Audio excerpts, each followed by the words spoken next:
سب اللہ والوں کی زیارت ہے، وہیں سب کے لیے انعامات ہے، وہیں سب کا بسیرا ہے۔ قرآن مجید نے کہا اصحاب الجنتی ہم الفائزون، اصحاب الجنتی ہم الفائزون، یہ جو جنتی ہیں یہ کامیاب لوگ ہیں۔ تو نبی پاک صلی اللہ علیہ وسلم نے مختصر بات ارشاد فرمائی مسند امام احمد بن حنبل میں۔ حضور فرمانے لگے عورت 5 نمازیں پڑھے، اپنے روزوں کی حفاظت کرے، یعنی رمضان کے روزے رکھے، فرمایا اپنے خامند کی اطاعت کرے، نماز روزے کی پابندی کرے، خامند کی اطاعت کرے اور اپنی شرمگاہ کی حفاظت کرے۔ تو حضور فرماتے ہیں پھر قیامت والے دن نہ اس کے لیے جنت کھول دی جائے گی، وہ جس دروازے سے چاہے جنت میں داخل ہو جائے،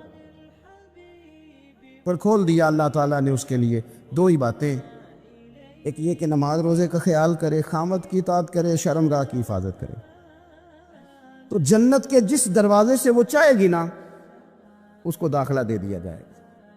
تو عورتوں نے بڑے مضبوط ایمان کا مظاہرہ کیا ہے، مضبوط ایمان کا۔ پہلی مثال دیتا ہوں جناب ہاجرہ کی۔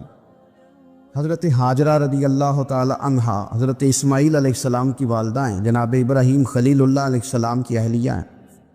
میں نے پہلے بھی ایک دفعہ کہا تھا، پھر کہتا ہوں کہ آج کل نا کاکروچ دیکھ کے، چھپکلی دیکھ کے چیخ مارنا یہ خوف نہیں، یہ فیشن ہے۔ اسے پتہ چلتا ہے کہ یہ برگر فیملی ہے، اسے پتہ چلتا ہے یہ امیر لوگ ہیں، یعنی کاکروچ کھا جاتا ہے کہ چھپکلی کھا جاتی ہے، لیکن یہ نا جی وہ جی ہمارا بچہ چیخ مارتا ہے اس کو دیکھ کے، کیا مطلب ہے بڑا پڑھا لکھا جی، بڑی سوبر فیملی۔ یہ پڑھے لکھے نہیں، یہ بزدل ہونے کی علامت، کمزور پڑنا، ڈرنا، خوف کھانا، اللہ تبارک و تعالیٰ پر ایمان رکھتے ہوئے توکل میں کمزوری کرنا، معاذ اللہ۔ مسلمان کا تو یہ نظریہ نہیں نہ ہوتا، اور مسلمان عورتوں کا ہر وقت رونا کہ نصیب پتہ نہیں کیسے ہوں گے، پتہ نہیں کیا بنے گا، میرا تو کچھ بانے نہیں رہا، جب بات کرنا رو کے کرنا، جب سنانا دکھ کی سنانا۔ یہی حال ماں کا ہے، یہی بہن کا ہے، یہی بیٹی کا ہے، الا ماشاءاللہ کچھ اچھی بھی ہیں۔ تو اس قدر زیادہ کمزور نظریات مسلمان عورتوں کے نہیں ہوتے، اور پھر ساری زندگی اگر یاد کرنا ہے تو دکھ یاد کرنا ہے، سکھ نہیں یاد کرنا۔ زندگی کے اندر جہاں کسی جگہ آزمائش آئی اس کا ذکر روز کرنا ہے، اور جو آسانی آئی ان کو بھول جانا ہے۔ حضرت ہاجرہ کو جناب ابراہیم خلیل اللہ علیہ السلام چھوٹا سا بیٹا دے کے وادی غیر ذی زرعین میں چھوڑ آئے، اتنی سی کھجوریں، ایک مشکیزہ پانی کا، اس خاتون کو وہاں کھڑا کیا، دور دور تک آبادی کوئی نہیں، جنگل کا سما ہے، پرندے تک آ کے نہیں چہکتے، کوئی چیز نہیں دنیا کی، لیکن ایمان اس کو کہتے ہیں، طاقت اس کو کہتے ہیں، کلمہ پڑھنے کے بعد کھڑا رہنا اور اپنے توکل کو مضبوط رکھنا اس کو کہتے ہیں۔ حضرت ابراہیم واپس لوٹ رہے تھے تو جناب ہاجرہ نے ایک سوال پوچھا، بس ایک۔ جناب ہاجرہ عرض کرتی ہیں اللہ کے خلیل، یہ اپنی مرضی سے چھوڑ کے جا رہے ہو کہ رب کا حکم ہے؟ میرے مالک کی میرے بارے میں یہی فیصلہ ہے، یہی رضا ہے، یا آپ اپنی مرضی سے چھوڑ کے جا رہے؟ تو جناب خلیل علیہ السلام فرمانے لگے ہاجرہ نہیں، یہ رب کا فیصلہ ہے، یہ اللہ کی رضا ہے۔ تو آپ کو بخاری میں یہ لفظ ملیں گے، جناب ہاجرہ کہنے لگی پھر آپ فکر نہ کریں، اگر رب کا یہ حکم ہے تو پھر میرا رب ہمیں کبھی بھی ضائع نہیں کرے گا۔ یہ مضبوطی ایمان کی، یہ مضبوطی، رب پھر ہمیں کبھی ضائع۔ او میرے ملت کی بیٹیوں اور بہنوں، ساری امیدیں خامن سے کیوں لگاتی ہو؟ ساری امیدیں بیٹے اور بھائی سے کیوں لگاتی ہو؟ ساری امیدیں دنیا سے کیوں لگاتی ہو؟ اس طرح کرو، اپنی ساری امیدیں اپنے رب کے ساتھ وابستہ کرو، رب کی رضا پہ، رب کے فیصلوں پہ راضی رہنا سیکھو۔ اگر تم یہاں ٹھہر گئی نا تو تمہارے پھر آنسو بہیں گے ضرور، پر اللہ کی بارگاہ میں پھر تمہاری دعائیں کے لیے ہاتھ اٹھیں گے ضرور، پر اس کا کرم طلب کر، پھر کمزور باتیں نہیں کرو۔ اس طرح ایمان عورتوں کا مضبوط تھا۔ اسی طرح ہماری جو اسلاف میں خواتین گزری ہیں، صحابیات، ان کا نا تبلیغ کا جذبہ بھی بڑا مضبوط تھا، بڑا مضبوط تبلیغ کا جذبہ۔ حضرت ام شریک رضی اللہ تعالی عنہا قبیلہ بنو عامر سے تعلق رکھتی تھی، پر مکے میں آئی ہوئی تھی، گھر گھر جا کے رسول اللہ کا دین بتاتی، ان دنوں میں نہیں جن دنوں میں پھول پھینکے جاتے ہیں تبلیغ کرنے والوں پر، جن دنوں میں نعرے لگتے ہیں ان دنوں میں نہیں، ان دنوں میں جب چھپ چھپ کے لوگ دین کی بات کرتے تھے۔ حضرت زید بن ارقم رضی اللہ تعالیٰ عنہ کے گھر میں لوگ بیٹھ کے دین سیکھتے تھے۔ یہ خاتون، مجھے آج کہہ لینے دے یار، مجھے کہہ لینے دے، ووٹوں کی ضرورت ہو تو عورتیں گھر گھر چلی جاتی ہیں، ایک سیٹ کی ضرورت ہو تو بیویوں کو گھر گھر بھیج لیا جاتا ہے۔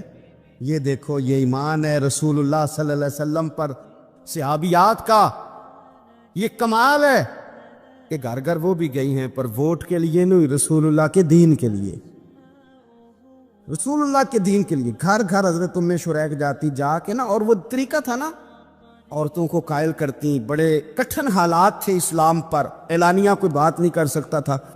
حضرت ام شریک کہتی ہے میں عورتوں کو بلاتی، کہتی میری بات سنو، جب وہ قریب آتی تو میں نے نبی پاک کا دین بتاتی، سائیڈ پہ کر کے کونے میں نہ تھوڑا تھوڑا، او یار آپ ذرا اس کا لطف تو لے، اس کا ذائقہ تو دیکھے۔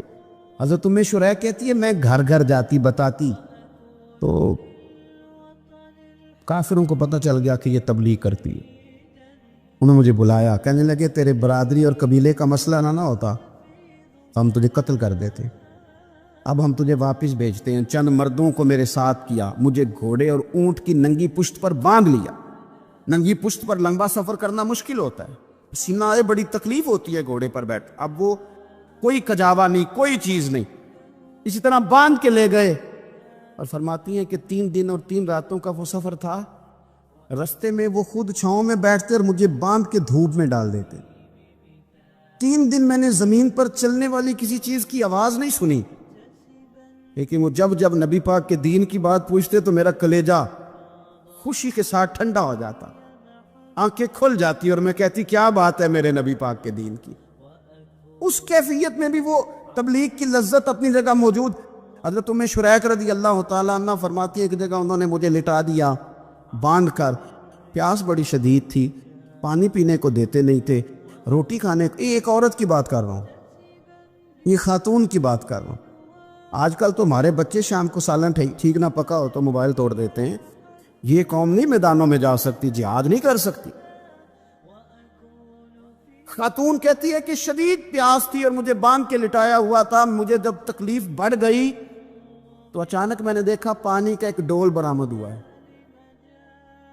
میں نے اس سے تھوڑا سا پی لیا، پر طلب ابھی باقی تھی، وہ پھر آ گیا برتن، میں نے پھر پیا، طلب ابھی باقی تھی، پھر برتن آ گئے۔ امام ابو نعیم نے اس کو لکھا ہے حلیۃ الاولیاء میں، فرماتے ہیں تیسری دفعہ وہ پھر بھرا ہوا ڈول پورے کا پورا آ گیا، اب میں نے پیا بھی، اپنے کپڑوں پہ بھی چھڑکا۔ جب وہ سارے بیدار ہوئے تو مجھے آگے کہنے لگے کہ تو نے ہمارا پانی استعمال کیا ہے؟ فرماتی ہے پر انہوں نے اپنے برتن دیکھے، مشکیزیں دیکھے تو بھرے ہوئے تھے، میرے قریب آ کے کہنے لگے یہ پانی کہاں سے آیا؟ تو میں نے کہا تم ابھی میرا عقیدہ نہیں سمجھے، یہ میرے رب نے مجھے دیا ہے، میرے رب نے مجھے دیا۔ فرماتی مجھے باندھ کے لے جا رہے تھے، پر جب میری بات سنی نا تو بول کے کہنے لگے ہمیں سمجھ آ گئی ہے، تیرا دین ہمارے دین سے بہتر ہے، تیرا عقیدہ ہمارے عقیدے سے بہتر ہے۔ اور ایک روایت میں یوں بھی ہے کہ وہ باندھ کے لے جا رہے تھے، پر یہ کمال دیکھا تو کلمہ پڑھ کے مدینے والے کے غلام بن گئے۔ صحابیات نے نا بڑا جم کے دین کا کام کیا، عقیدہ، پھر تبلیغ، پھر میدان جہاد۔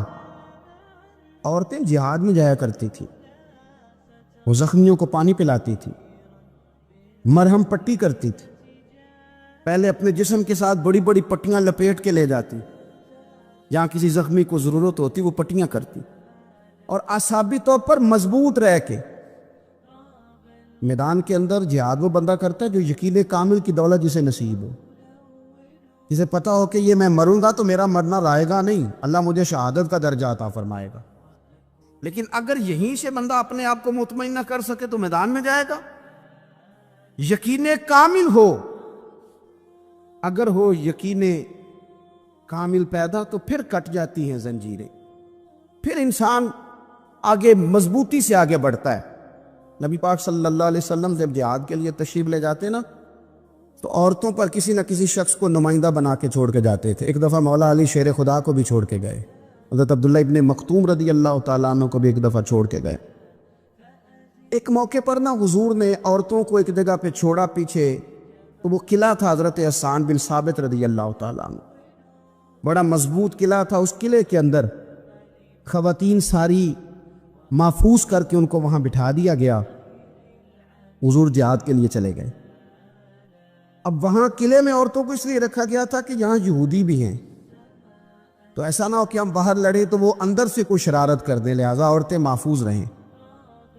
حضرت حسان بن ثابت رضی اللہ تعالیٰ عنہ کی ڈیوٹی تھی تلوار لے کے حفاظت کرنے کی، تو ایک یہودی آ گیا، وہ اب ٹو کرنے لگا، تجسس کرنے لگا کہ یہاں عورتیں ہیں تو کوئی مرد بھی ہے کہ نہیں، دائیں بائیں دیکھنے لگا۔ حضرت صفیہ رضی اللہ تعالیٰ عنہ نے توجہ کی، جناب حسان بن ثابت سے کہنے لے 1 منٹ لگا اس کی گردن مار دے، ایسا نہ ہو کہ یہ جا کے بتا دے، گردن اڑا دے۔ حضرت حسان بن ثابت ذرا تھوڑی کوشش کرنے لگے، ارادہ کرنے لگے، آگے بڑھنے لگے، تو ابھی وہ تیاری میں ہی تھے تو حضرت صفیہ رضی اللہ تعالیٰ عنہ خود نکلی پیچھے سے ہو کے، ذرا سا ایک ستون کے پیچھے چھپی، ہاتھ میں بڑا سا ڈنڈا پکڑا، وہ آپ کے قریب سے گزرنے لگا۔ تو یہ خاتون کی بات کر رہا ہوں، خاتون کی، کسی مرد کی ضرورت ہے عورت کو تنگ کر جائے؟ شرط یہ ہے کہ عورت کے اندر بھی تو غیرت ایمانی ہو نا، اس کے اندر بھی تو وہ قوت ہو نا، ایسا نہ ہو کہ وہ کمزور پڑ جائے۔ ہاتھ کے اندر ڈنڈا تھا، جب وہ یہودی پاس سے گزرنے لگا تو اللہ اکبر کہہ کے بی بی نے اتنے زور سے مارا ڈنڈا، حضور کی پھپھو نے ایک ہی ڈنڈا کھایا اور وہ زمین پہ ڈھیر ہو گیا۔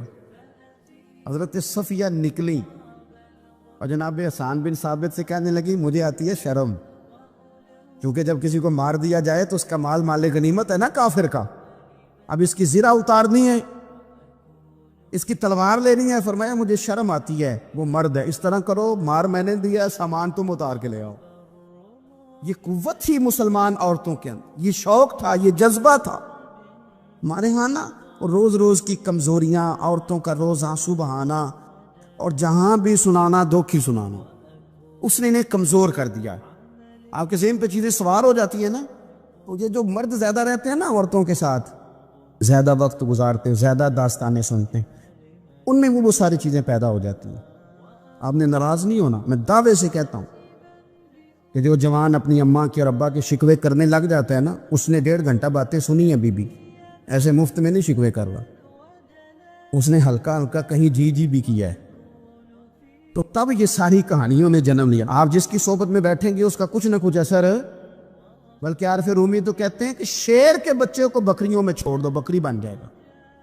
شیر کے بچے کو بکریوں میں چھوڑو، وہ بکری ہے، اس لیے کہ شیروں کی صحبت بندے کو شیر بناتی ہے۔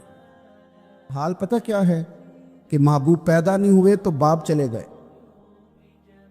ابھی عمر چھوٹی تھی، ماں کی کھل کے زیارت ہونا تھی کہ اماں بھی چلی گئیں، دادا کندھوں پہ کھلایا کرتے تھے، تو تاریخ کہتی ہے کہ دادا کا جنازہ اٹھا تو پیچھے پیچھے حضور بھی آنسو بہا رہے تھے۔ ایک وفادار بیوی ملی تو اپنے وقت پہ سیدہ ختیجہ بھی چلی گئیں، ایک ٹائم آیا تو جناب ابو طالب بھی رخصت ہو گئے۔ مکے سے حضور کو اتنا پیار تھا وہ چھوڑنا پڑا۔ صادق اور امین کہنے والوں نے حضور کی دعوت کو قبول کرنے سے انکار کر دیا، تو رسول کریم نے اپنی پیشانی پر کسی قسم کا کوئی شکن نہیں آنے دیا۔ رسول پاک مدینے آئے تو لوگ تلواریں لے کے بدر میں آ گئے لڑنے، شہید کرنے، حضور وہاں بھی کوئی پریشان نہیں ہوتے۔ میدان احد آیا تو نبی پاک نے اپنے چچا کو کٹے ہوئے وجود میں دیکھا، نکلی ہوئی آنکھوں میں دیکھا، کٹے ہوئے ہونٹوں میں دیکھا، کسی جگہ میرے رسول پاک صلی اللہ تعالی علیہ وسلم شکوہ کرتے دکھائی نہیں دیتے۔ حضور کی وہ بیوی سیدہ عائشہ صدیقہ رضی اللہ تعالی عنہ، جن کی پاکی کا رب بیان کرے، ان پر منافقین نے الزام لگا دیا، اتنے پاک گھرانے پر لوگوں نے انگلی اٹھائی، میرے رسول نے آنسو بہائے، پر کسی جگہ حضور پریشان ہوتے دکھائی نہیں دیے۔ ہم ڈھونڈنے لگے، تلاش کرنے لگے، جب دروازہ رسول پہ گئے تو حضور خود بولے، میرے رسول فرمانے لگے میرے غلاموں یاد رکھنا یہ صبر میری چادر ہے، یہ صبر میری چادر ہے۔ یہ حوصلہ میری چادر ہے۔